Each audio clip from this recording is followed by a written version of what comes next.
계시를 보면은 그리스도 예수 안에서는 할례나 무할례가 효력이 없대. 사랑으로서 역사하는 믿음뿐이니라. 이렇게 말씀하고 있습니다. 자, 구원의 방법에 있어서는 할례를 받고 안 받고는 아무런 의미가 없다는 것입니다. 초대교회 당시에 교회 안에 할례당들이 있었지요. 그래서 예수님을 믿는다 할지라도 너희가 구약의 율법대로 할례를 받지 않으면 구원받지 못한다. 이렇게 주장하는 이들이 있었습니다.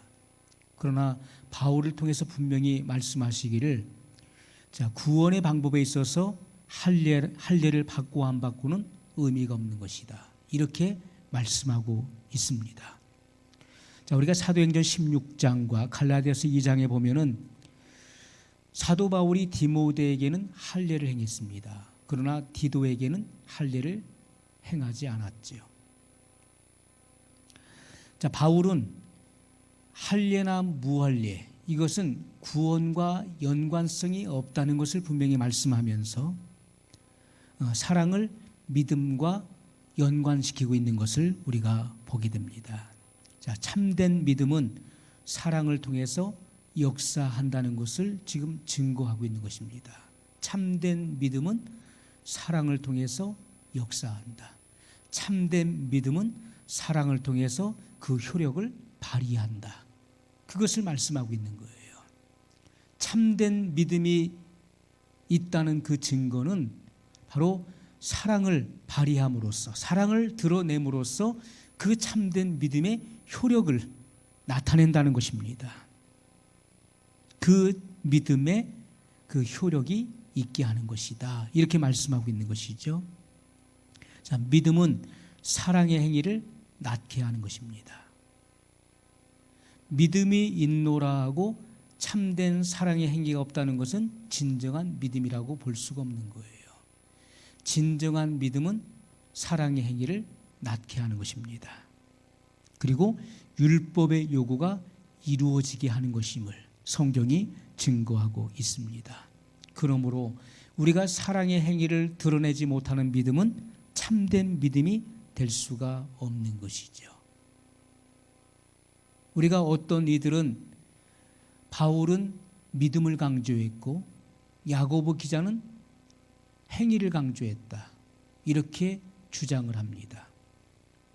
야고보 기자는 사랑의 행위를 강조한 것이다. 그러나 우리가 말씀을 좀 더 깊이 살펴보게 되면은 사도 바울이 말하고 있는 그 믿음, 강조하고 있는 그 믿음은요, 어쩌면 야고보 기자보다도 더 강력한 그 사랑의 행위를 강조하고 있다는 것입니다. 왜냐하면 바울이 말하고 있는 진정한 그 믿음이라고 하는 것은 사랑의 행위를 결과시킨다는 것이지요. 그러므로 사도 바울이 증거하고 있는 그 말씀과 야고보 기자가 증거하고 있는 그 말씀은 절대로 별개가 아니라는 것입니다. 일관성 있게 성경이 증거하고 있는 것입니다. 자, 그러므로 마지막 시대에는 사랑의 대결을 하고 있는 것입니다. 누구를 주인으로 섬길 것인가? 우리가 하나를 사랑하게 되면 다른 하나는 미워하게 되는 것입니다. 우리가 하나를 사랑하게 되면 다른 하나와 원수가 되는 거예요. 그렇기 때문에 예수님께서는 사람이 두 주인을 섬기지 못한다. 두 주인을 섬길 수 없다는 것을 분명히 말씀하셨어요. 내가 하나님이냐 아니면 재물이냐. 우리는 두 주인을 동시에 섬길 수 없다는 것을 주님이 분명히 말씀하셨습니다. 그러면 우리는 누구를 주인으로 섬길 것인가? 하나님을 섬길 것인가? 아니면 만몬신을 섬길 것인가? 우리가 사탄이 놓은 그런 올무에서 빠져나올 수 있는 그 사탄의 그 깊은 수렁에서 빠져나올 수 있는 길은 하나님의 말씀에 깊이 빠지는 것, 하나님의 말씀에 깊이 심취될 때 사단이 놓은 그 함정으로부터 우리가 빠져나올 수 있다는 것입니다. 그러므로 우리는 하나님의 경륜을 보는 깊은 안목이 열려야 돼요. 깊은 통찰력이 열려야 되는 것입니다. 우리가 하나님의 그 경륜 안에 하나님의 섭리가 들어있고 그리고 인류 구속사의 놀라운 비밀이 그 안에 담겨져 있는 것입니다. 그러나 많은 사람들은 하나님의 경륜을 읽지 못하지요. 하나님의 그 경륜을 보는 안목이 닫혀 있습니다. 그렇다 보니까 인류 구속사의 그런 관점에서 모든 것을 이해하려고 하다 보니까 성경은 막히게 되는 것입니다.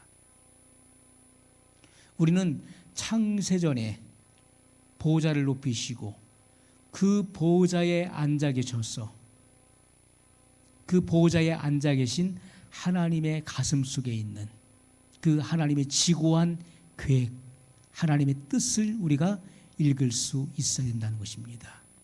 사도 바울은 하나님의 경륜을 이해했던 사람이었어요. 그러므로 하나님의 그 경륜 안에 있는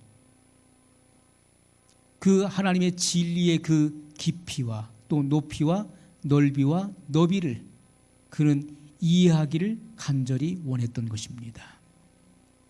자, 우리가 하나님의 경륜을 보는 안목과 통찰력을 열어주시도록 우리는 기도해야 될 것입니다. 하나님은 구하는 자에게 주시는 것입니다. 찾는 자는 찾게 될 것이고 문을 두드리는 이에게 반드시 열린다고 말씀하고 있습니다. 그러므로 우리는 구속사만을 들여다보아서는 안 되는 것입니다. 경륜의 목적을 알아야 되는 것이죠. 자, 사탄의 전략은 사람들에게 돈과 물질을 던져줍니다.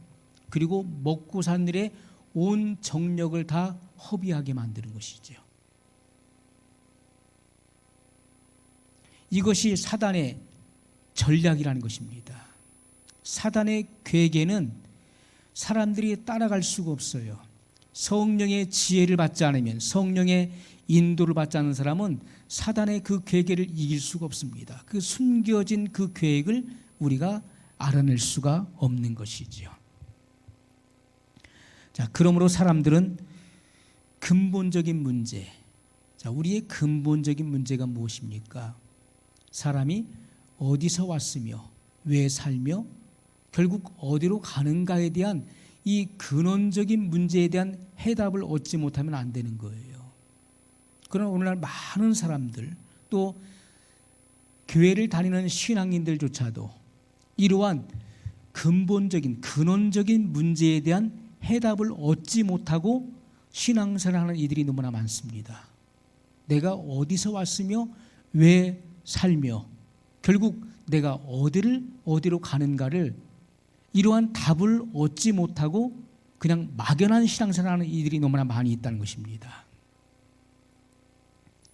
자, 그렇기 때문에 내세를 생각지 못하는 것입니다. 내세가 너무나 막연한 것이죠. 현재만을 위해서 몰두하며 살아가고 있는 이들이 너무나 많습니다. 누가복음 18장 8절에 인자가 올 때 세상에서 믿음을 보겠느냐. 예수님께서 오실 때가 되면 세상에서 진정한 믿음을 찾아보기가 어렵다는 것이죠. 진정으로 믿음 생활을 하는 사람들, 그 사랑의 행위를 드러내는 이들을 찾아보기가 어렵다는 것을 분명히 말씀하셨어요. 사람들에게는 자기 보호의식이라는 것이 있습니다. 사람은 누구나 자기 보호의식을 가지고 있지요.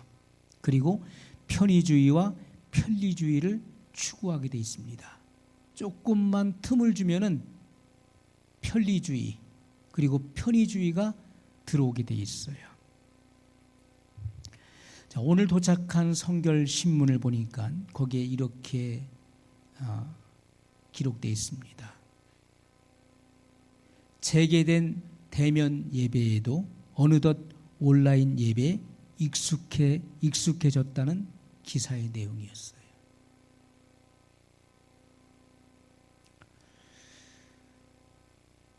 자, 세상적인 용어로 대면 예배가 개재가 됐음에도 불구하고 어느덧 온라인 예배에 너무나 익숙해졌다는 것이죠. 그래서 굳이 교회를 가지 않더라도 집에서 예배하는 것이 편하다는 것입니다. 그러므로 교회에 갈 필요성을 느끼지 못한다는 그런 내용이에요.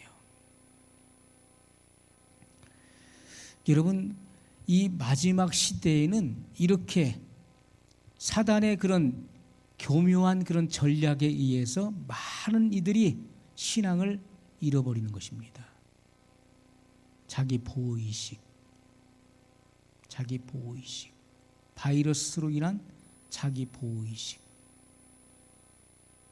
그리고 편리주의, 편의주의, 이러한 것들로 인해서 마치 예배를 정당화시키는, 예배를 안 드리는 것을 정당화시키는 일들이 너무나 익숙해졌고, 그러한 것들을 합리화시키고 합법화시키는 일들이 지금 우리 가운데 일어나고 있습니다. 자, 그러므로 우리는 사단의 계계를 간파해야 돼요. 사단이 지금 어떻게 역사하고 있으며 사단의 그 계계는 무엇입니까? 사단의 그 치밀한 전략은 성도들이 가지고 있는 그 믿음을 떨어뜨리는 것입니다. 여러분, 공산주의의 8대 원칙 중에 하나가 무엇입니까? 공산주의의 8대 전략 중에 하나가 기독교인들의 믿음을 없애는 것입니다. 믿음이 있으면 안 되는 거예요. 그것은 공산주의의 방해가 되기 때문에 기독교인들의 믿음을 없애버리라는 것입니다. 여러분, 우리는 사단의 계계를 간파해야 돼요. 사단이 무엇을 노리고 있는지, 왜 개신교회를 탄압하고 있는지, 그 간교한 계계를 간파하지 않으면 안 되는 것입니다.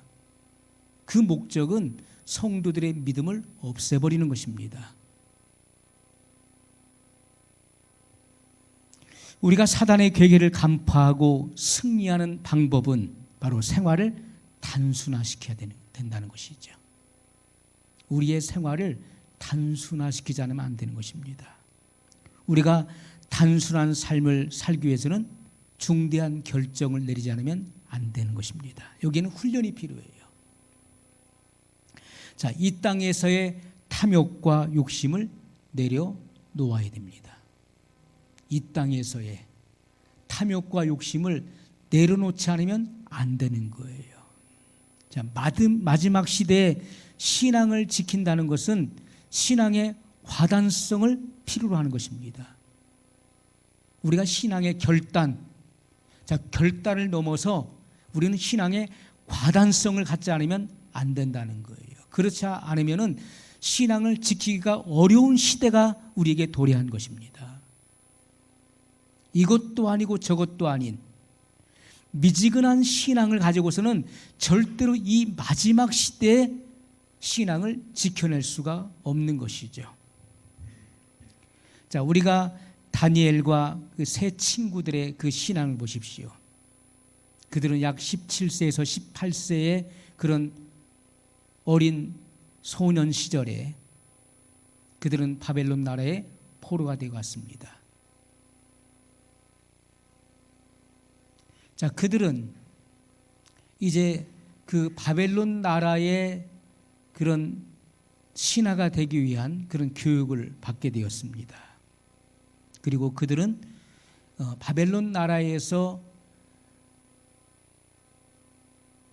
그런 지위를 얻게 되었고, 그러면서 그들은 왕궁 안에서 살게 되었는데, 그 왕궁 안에서 그들은 그들의 신앙을 지켰다는 것입니다.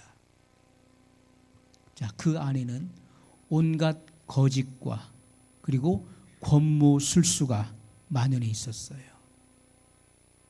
하나님을 알지 못하는 이방 나라에 얼마나 그런 거짓과 권무술수가 그렇게 만연해 있었겠습니까?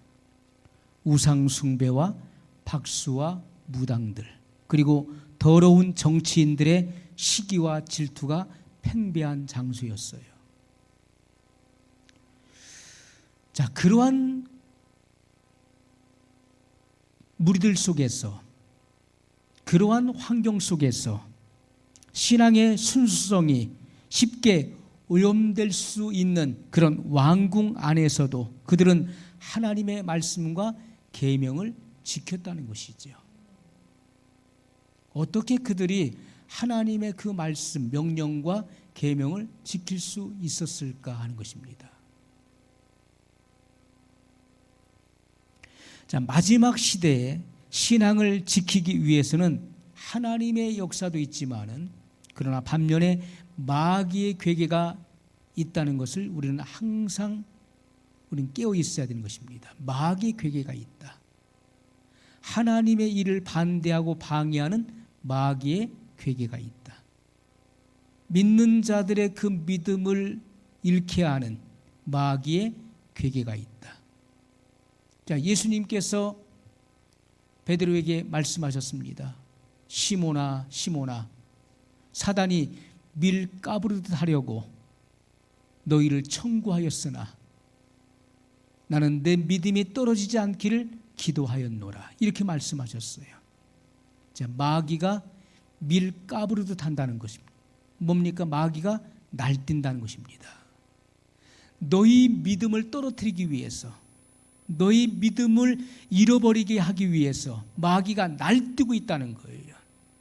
지금 이 마지막 시대는 마귀가 날뛰는 시대입니다. 성도들의 그 믿음을 빼앗기 위해서 온갖 방법을 다 동원하는 것입니다. 온갖 거짓과 권무술수를 사용하고 생각지 않은 그런 방법을 총동원해서 성도들의 믿음을 잃게 만드는 것. 여러분, 일제시대에도 그러한 신실한 목회자들의 그 믿음을 잃게 하기 위해서 어떻게 했습니까? 처음에는 강압적으로 폭력을 행사하고 신사참배를 하지 않는다는 그런 이유로 고문하고 또 죽였습니다. 그럼에도 불구하고 그들은 신사참배를 하지 않았어요. 그러한 견디기 어려운 그런 고문에도 불구하고 그들은 믿음을 지켰습니다. 그때 마귀는 다른 방법을 또 사용하지요. 그것은 친절한 방법으로 다가오는 것입니다. 다정다감한 방법으로 다가오는 거예요. 먹을 것을 갖다 주고 위하는 것처럼 하면서 그 마음을 약하게 만든다는 것입니다. 마귀는 오늘날도 양면 작전을 다 쓰는 것입니다. 처음에는 강압적으로 제한시키고 탄압하고 폭력을 행사하고, 그래도 그것을 듣지 않을 때는 다른 방법을 사용한다는 것이죠. 감동을 주려고 하고 위하는 것처럼 하면서 양면 작전을 사용한다는 것입니다. 자, 그래서 우리는 이 마지막 시대에 누가 우리의 시간을 가져갈 것인가 하는 것에 우리는 관심을 가져야 돼요. 자, 우리의 삶을 단순화시켜야 되는데 오늘 우리들은 우리의 시간 관리를 해야 되는 것입니다. 시간 관리. 여기에 대한 신앙적 과단성을 갖지 않으면 안 된다는 거예요. 신앙적 과단성. 자, 누가 우리의 시간을 가져갈 것인가 하는 거예요. 하나님께서 우리의 시간을 가져가실 것인지 아니면 마귀가 우리의 시간을 가져갈 것인지. 자, 여기에 아주 치열한 싸움이 있다는 것입니다. 자, 신앙은 독립적인 것 같지만은 그러나 신앙은 인격과 함께 가는 거예요. 또 신앙은 생활과 함께 간다는 사실을 우리가 항상 기억해야 됩니다. 신앙이 따로 있고 인격은 따로 있는 것이다. 신앙이 따로 있고 생활은 따로 있는 것이다 생각하면 안 되는 것입니다. 우리는 신앙 인격을 말하는 것이고 신앙 생활을 말하는 것입니다. 그것이 별개일 수가 없는 거예요. 신앙은 너무나 좋은데 그의 삶은 너무나 악하다. 이것은 모순된 것입니다. 그건 있을 수가 없는 거예요. 아름다운 신앙이 아름다운 삶을 결과하는 것입니다. 아름다운 신앙이 아름다운 인격을 결과하게 되는 거예요. 이것은 함께 가는 것입니다. 그러므로 신앙, 인격, 신앙, 생활 이것은 추상적인 것이 아니라 실제적이고 우리 현실 속에서 드러나게 되는 것입니다. 우리는 다니엘과 그의 세 친구의 그런 신앙 인격을 보는 것입니다. 그들의 신앙 인격을 보는 거예요. 그들이 신앙생활을 하는 모습을 우리는 성경을 통해서 들여다보는 것입니다. 그들이 어떠한 출중한 신앙 인격을 가졌는지, 그들은 죽음 앞에서 다니엘과 세 친구는 다니엘은 사자굴에 던져지는 그런 위협이 있었죠. 사자굴에 들어갈 것을 알면서도 그는 예루살렘을 향한 창을 열고 하루에 3번씩 하나님께 기도하였습니다. 그의 기도하는 모습을 평소와 같이 여전히 보여줬다는 거예요. 창문을 열고 기도했습니다. 드러내놓고 한 거예요. 그렇게 해서 걸리면은 사자굴에 던져지는 거예요.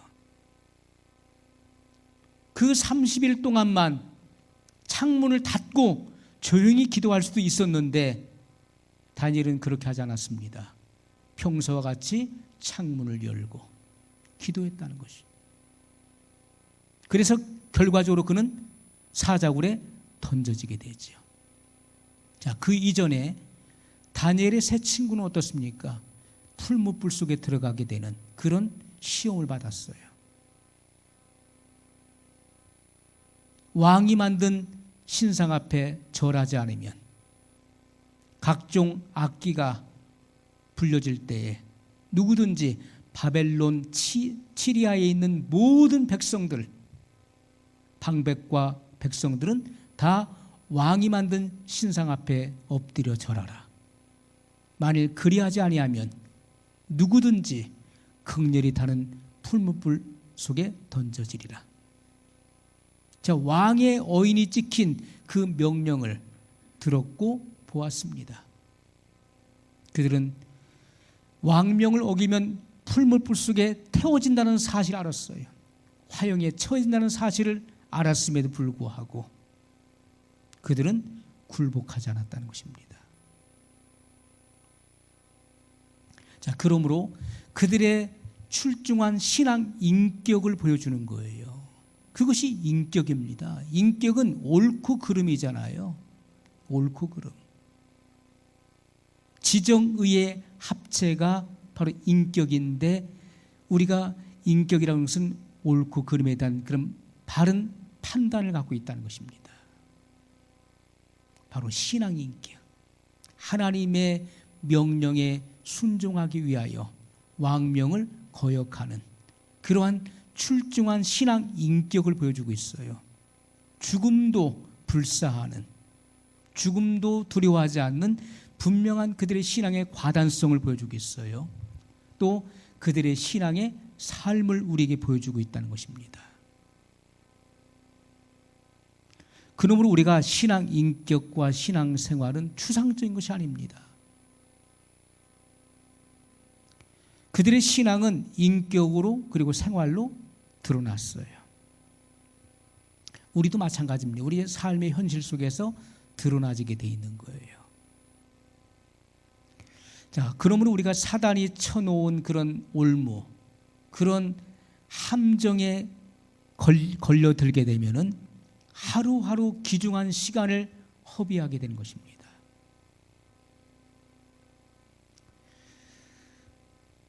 자, 우리가 그 유튜브를 누가 만들었습니까? 유튜브는요, 그 일루미나티의 그런 작품입니다. 딥스테이트, 세계 단일 정부주의자들.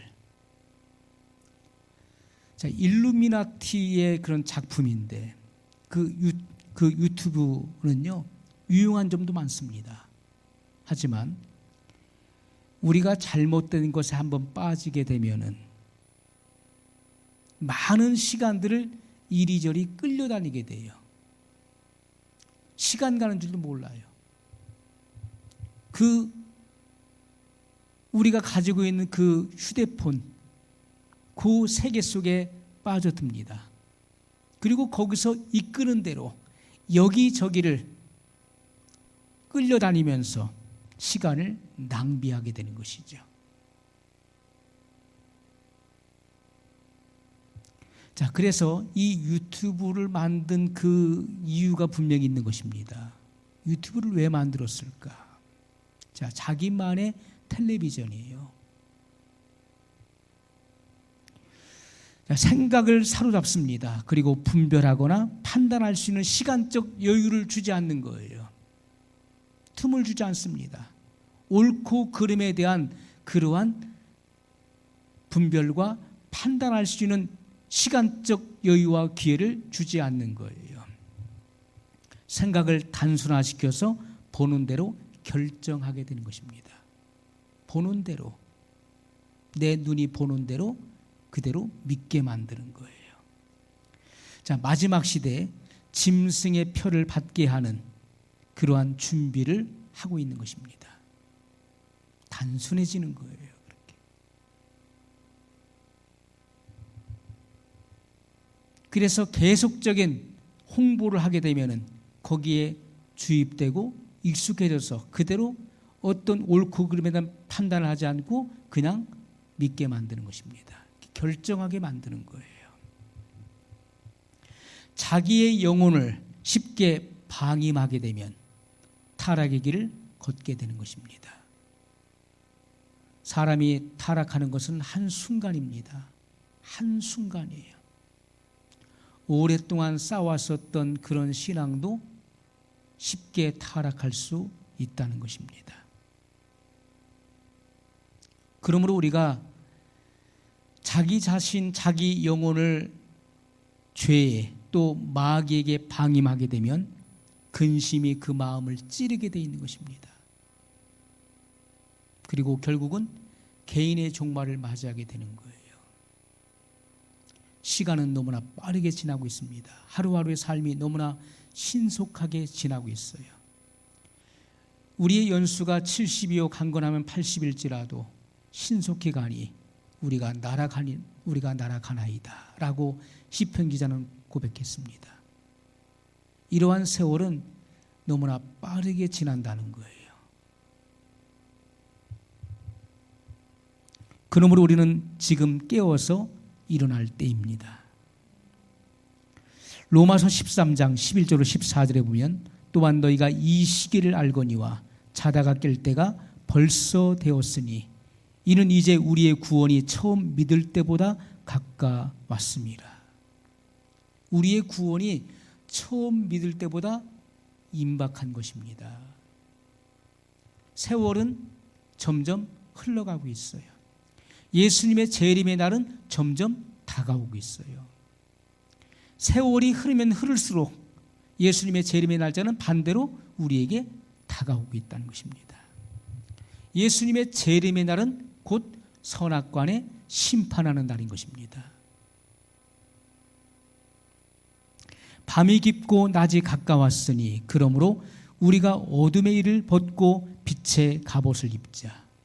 밤이 깊다고 해서 우리가 실망하거나 실족할 이유가 없습니다. 왜냐하면 밤이 깊다는 것은 곧 낮이 가깝다는 거예요. 죄악이 관영하다는 것은 그만큼 예수님의 재림이 임박했다는 것을 우리에게 보여주고 있는 것입니다. 지금 세상은 죄악으로 관영합니다. 온갖 악으로 가득 차 있어요.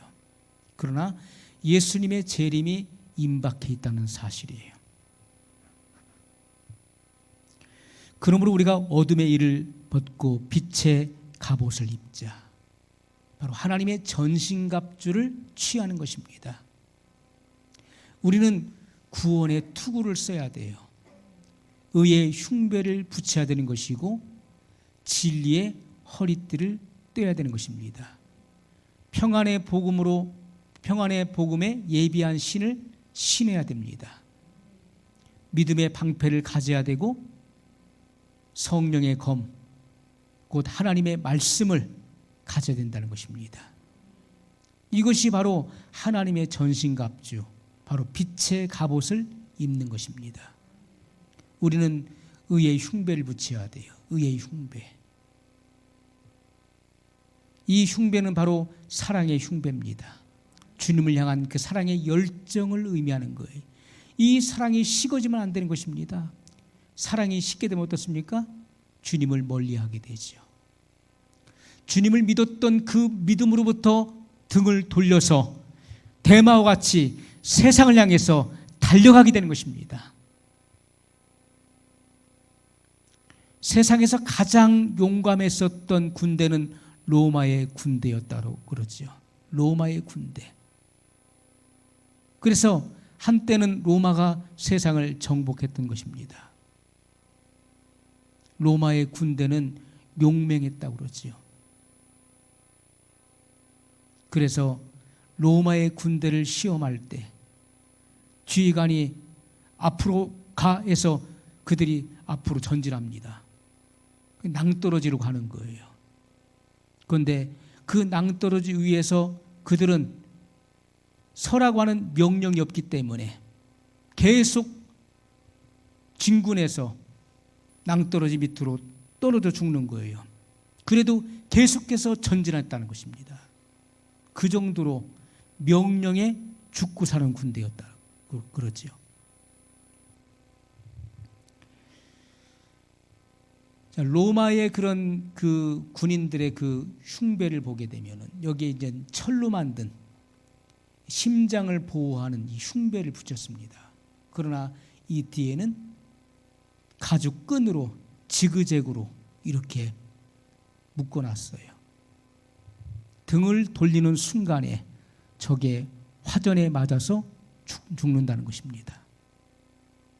그러므로 로마 군대는 앞을 향해서 전진하는 군대로 알려져 있어요. 우리 그리스도인들도 마찬가지입니다. 주님을 향한 그 사랑이 식어지게 되면은 우리는 주님을 등지게 되지요. 그리고 세상을 향해 달려가는 것입니다. 자, 낮에와 같이 단정히 행하고 방탕과 술 취하지 말며 음란과 호색하지 말며 쟁투와 시기하지 말고 오직 예수 그리스도로 옷 입고 정욕을 위하여 육신의 일을 도모하지 말라. 로마서 12장 11절에는 부지런하여 게으르지 말고 열심을 품고 주를 섬기라 이렇게 말씀했습니다. 마지막 시대에 우리는 부지런하여 열심을 품고 주님을 섬기라는 이 명령을 제한시켜서는 안 되는 것입니다. 이것이 주님의 명령이에요. 이것이 바로 마지막 시대에 우리에게 주신 명령인 것입니다. 단순하고 경건한 삶을 위해서 우리는 희생을 감수하지 않으면 안 되는 것입니다. 자, 우리가 마지막 시대에 우리가 승리자가 되기 위해서는 우리의 생활을 단순화시켜야 된다고 그랬어요. 그러기 위해서는 우리는 중대한 결정을 내려야 돼요. 시간을 관리해야 되는 것이고 여기는 분명한 과단성이 있지 않으면 시간 관리를 할 수 없는 것입니다. 시간을 허망한 것에 빼앗기게 되는 거예요. 많은 시간들을 낭비하게 되는 것입니다. 그렇기 때문에 분명한 신앙의 과단성이 있어야 된다는 것입니다. 또 희생을 감수하지 않으면 안 된다는 것이죠. 우리가 결과도 중요하지만 결과 못지않게 과정도 중요하다는 사실을 알아야 돼요. 우리가 과정이 없는 결과는 존재할 수 없습니다. 어떤 결과물이 나오기까지는 반드시 그 과정이 있었던 것이죠. 주님은 우리의 인생의 모든 걸음 속에 있었던 그 과정을 주의 깊게 보신다는 것입니다. 단 하나의 어떤 결과물만을 보시는 것이 아니라 그가 이 결과가 나오기까지, 이 결과물이 나오기까지 그가 어떠한 삶을 살아냈느냐를 보신다는 거예요. 그가 어떠한 생애를 살아왔는가를 주님은 보신다는 것입니다. 우리의 걸음에 주님은 주의하시는 분이심을 우리가 기억해야 돼요. 자, 많은 사람들이 인정받는 직업을 갖기 원합니다. 세상에서. 그리고 높은 지위에 이르기를 원하죠. 그러나 하나님께서는 사람들이 그 일을 어떻게 하는가, 어떠한 방법을 통해서 그 자리에 이르는가를 보시는 것입니다. 많은 사람들이 자기의 비전과 그 야망과 꿈을 이루기 위해서 도약하지만은, 그러나 그가 어떠한 과정을 통해서 거기에 이르는가를 주님은 보신다는 거예요.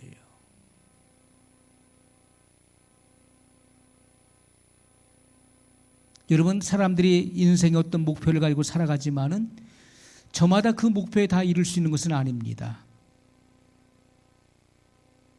자, 중요한 것은 우리에게 선함과 의로움과 진실함이 있느냐 하는 거예요. 우리가 인생을 살아가면서 또 어떠한 목적과 목표를 가지고 살아가면서 진정으로 우리 안에 선함과 의로움과 그리고 진실함이 있는가. 그리고 그 삶 속에서 빛의 열매가 맺어지는가 하는 것이죠. 우리는 하나님의 의를 이루는 것이 나의 성공보다 귀하게 여길 수 있어야 돼요. 많은 신앙인들이 자기의 영달과 성공을 위해서는 앞뒤를 가리지 않습니다. 그러나 주님은 하나님의 의를 이루는 것, 하나님의 의를 드러내는 것이 나의 성공보다 귀하다고 하는 그런 분명한 신앙을 가져야 된다는 것이죠. 그러한 신앙적 태도를 가지고 살지 않으면 안 된다는 것입니다. 그러기 위해서는 우리는 지극히 작은 일에도 정직할 수 있어야 돼요. 정직은 위대한 힘을 가지고 있는 것입니다. 우리는 항상 하나님의 영광을 생각해야 돼요.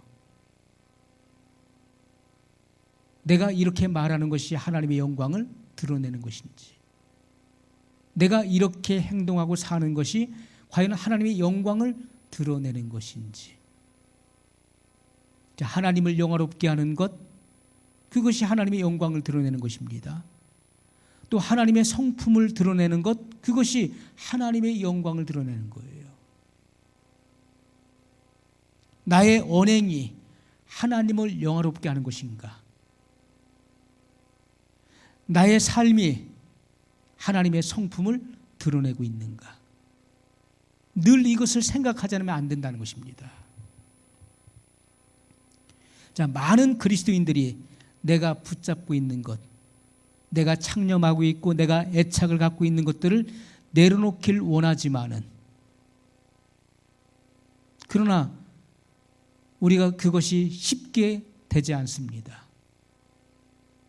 많은 사람이 그런 소원을 가지고 있지만은 주님보다 더 사랑하는 것, 주님보다 내 마음을 잡고 있는 그러한 것들을 내가 내려놓기를 원하지만은, 그러나 그렇게 하지 못한다는 것이죠. 왜냐하면 내려놓는다는 것은 억지로 되는 일이 아니기 때문에 그렇습니다.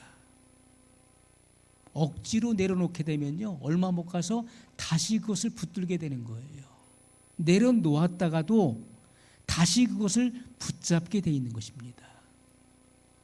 그리고 우리가 내려놓는다는 것은 그렇게 쉽게 되는 것이 아니라는 것입니다. 그러면 어떻게 하면 내가 붙잡고 있는 것을 내려놓을 수 있을까요? 자, 그것은 내 마음이 주님의 사랑과 주님의 진리에 빠져야 된다는 것입니다.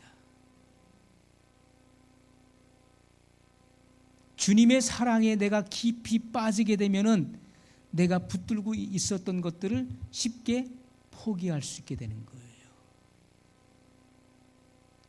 자, 주님의 진리가 더 달콤하고 주님의 진리가 내 마음을 깊게 사로잡는다면은 내가 그동안 세상에 애착하고 창념하고 있었던 것들이 시시하게 보일 수 있는 거예요. 그러한 것들을 쉽게 내려놓게 된다는 것입니다. 우리는 더 좋은 것을 위해서 다른 것들을 내려놓을 수 있는 것이죠. 우리가 내려놓지 못하는 이유가 무엇입니까? 그것은 주님의 사랑보다도 또 주님의 진리보다도 세상이 더 달콤한 거예요. 죄가 더 달콤한 것이고 마귀가 주는 그 유혹이 더 달콤하기 때문에 그것을 끝까지 붙잡고 가는 것입니다. 우리는 하나님의 말씀 속에서 아름답고 위대한 진리를 봐야 되는 것입니다. 시편 기자의 고백과 같이 내 눈을 열어 주의 법에 귀한 것을 보게 하소서. 영적인 안목을 열어서 주의 법에 귀한 것을 보게 하옵소서. 그 말씀 속에 감추어진 보화를 보게 하옵소서. 그때 우린 기꺼이 즐거운 마음으로 다른 것을 생각할 여지가 없는 거예요. 왜? 내가 가지고 있는 모든 소유, 내가 가지고 있었던 모든 재물, 이런 것은요, 땅 속에 감춰진 그 보화와 비교한다면 그건 아무것도 아닌 거예요. 그것은 천만분의 1도 안 되는 거예요. 내가 소유하고 있었던 것, 내가 그동안 붙잡고 있었던 이 모든 것들은 땅 속에 감추인 보화와 비교한다면 무가치한 거예요. 이건. 그렇기 때문에 내가 붙들고 있었던 것을 쉽게 포기할 수 있었다는 것입니다. 그리고 진리를 붙잡았다는 거예요. 오늘 우리가 내가 붙들고 있었던 것을 쉽게 포기하지 못하는 이유는 하나님의 사랑을 알지 못하기 때문에, 그리고 내가 진리 가운데 깊이 빠지는 경험이 없기 때문에 그런 것입니다. 우리가 말씀 속에서 위대한 진리를 봐야 돼요. 그럴 때 주님께 우리의 마음을 드릴 수 있게 되는 것이죠. 마음을 준다는 것은 이것은 억지로 되는 것이 아닙니다. 억지로 강요한다고 해서 마음을 줄 수 있나요? 그렇게 되는 것이 아니죠. 마음을 주는 것 같지만은 다시 원위치로 들어오게 되어 있는 것입니다. 그러므로 주님께 마음을 드린 것은 자원해서 돼야 된다는 것이죠. 주님의 진리가 더 위대하게 보일 때, 주님의 사랑이 그 어떤 것보다, 세상이 주는 그 어떤 즐거움보다도 더 위대하게 보일 때 우리는 그 주님의 진리와 사랑을 붙들게 되는 것입니다. 시편 1편 1절로 2절에 보면 복 있는 사람은 악인의 꾀를 쫓지 아니하며 죄인의 길에 서지 아니하며 오만한 자의 자리에 앉지 아니하고 오직 여호와의 율법을 즐거워하여 그의 그 율법을 주야로 묵상하는 자로다. 자, 복이 무엇입니까? 복. 여기서 말하는 복 있는 자, 복 있는 사람. 이 복이라고 하는 것은 곧장 간다는 거예요. 곧장 간다. 이것은 바로 서가는 것을 의미합니다. 바로 서가는 것. 자, 바로 서가는 것이 뭐냐 하는 거예요. 바로 서가는 것. 정로로 가는 것. 정로로 가는 것. 전진해 가는 것을 의미하는 단어인데, 자, 우리가 정로를 가는 것, 그리고 바로 서가는 것이 무엇이냐? 그것은 악인의 꾀를 쫓지 않는 것이다. 악인의 꾀가 어디 있나요? 악한 자가 여러분에게 찾아와서 꾀는 것도 악인이라고 볼 수 있지만은 그 악인의 꾀는 여러분의 이 생각 속에 있는 것입니다. 이 악인의 꾀, 끊임없이 솟구쳐 오르는 이러한 악인의 꾀, 하나님 말씀을 불순종하게 만들고 대적하게 만드는 그 악인의 속삭임, 그 악인의 꾀가 있는 거예요. 그 악인의 꾀를 따르지 않는 것입니다. 하나님의 진리로 대적할 수 있어야 되는 거예요.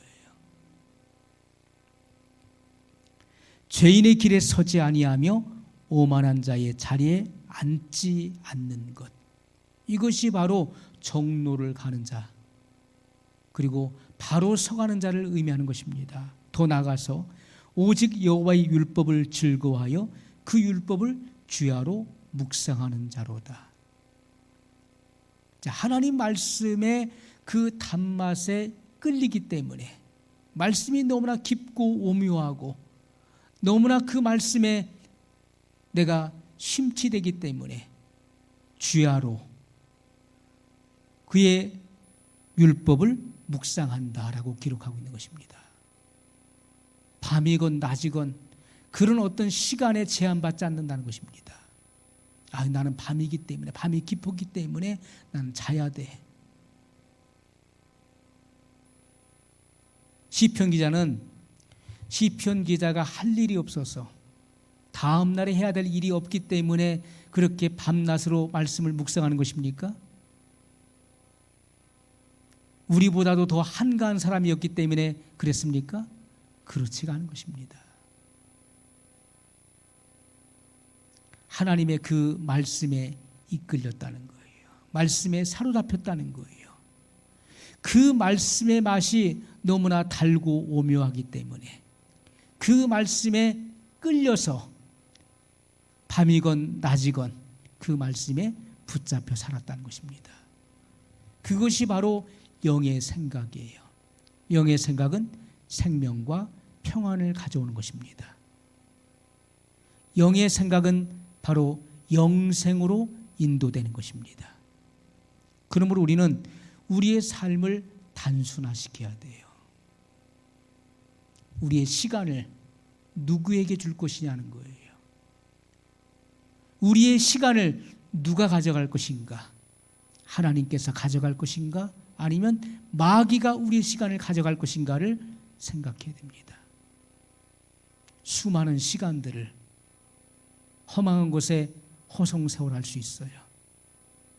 또 어떤 사람은 영의 생각, 바로 여호와의 율법, 하나님의 말씀에 이끌려 충만한 삶을 살아갈 수도 있는 것입니다. 그것이 처음에는 차이가 없는 것 같지만 시간이 지날수록 그 편차는 점점 커지게 된다는 것이죠. 그 차이는 바로 하늘과 땅 차이가 될 것입니다. 천국과 지옥의 차이를 만들어낼 것입니다. 오늘 말씀을 기억하면서 우리 한 목소리로 같이 기도하겠습니다. 거룩하신 사랑의 하나님 아버지, 감사합니다. 마지막 시대에 신앙을 지키는 것이 너무나 어려운 그런 시대를 우리가 만났습니다. 마귀는